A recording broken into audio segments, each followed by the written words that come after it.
So, do we have any Star Wars nerds in here? Same, love it. So you'll understand.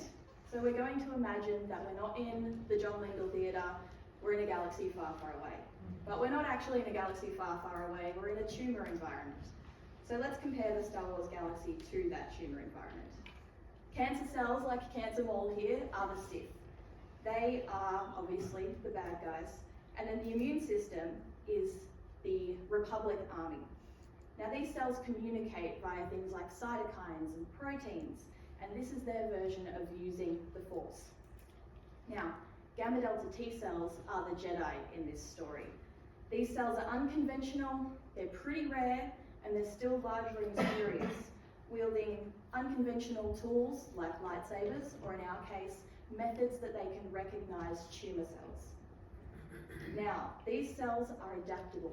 They're a great source of hope, but they're also, unfortunately, a great risk. Gamma deltas are like a bridge between two sides of the immune system. They can sense a baddie, a tumour cell, around without having to see them beforehand, and they will start to act. And they also bring in the recruits, bring in reinforcements, leading the battle with the tumour cells. Unfortunately, they're also impressionable. So this little guy over here is Anakin, the gamma delta T cell, and his fate depends on what happens in this duel. It depends on the cytokines, so the proteins and signals that are released by Qui-Gon T cell, and if he gets those proteins and signals from the good guys, he'll turn into a hero, someone who will lead the rest of the immune cell in the battle, as a good commander should. However, if the cancer cells and other dark immune cells get in his ear and manipulate the signals, he will unfortunately turn to the dark side, helping cancer grow and spread and suppressing the rest of the immune system. This is the duel of the fates. The same type of cell, gamma deltas, can be either Sith or Jedi, betrayer or protector.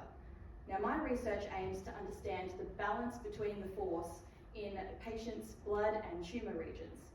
So my aim is to find more ways to determine which way the fight's going, and work out ways that we can block these proteins and signals and persuade Anakin to not join the dark side and not suppress the rest of the immune system. If we can guide these Jedi, our gamma delta T cells, removing the pull of the dark side, we may be able to stop Cancer Mole here, because in this galaxy, the fate of the tumour and the patient could depend on it.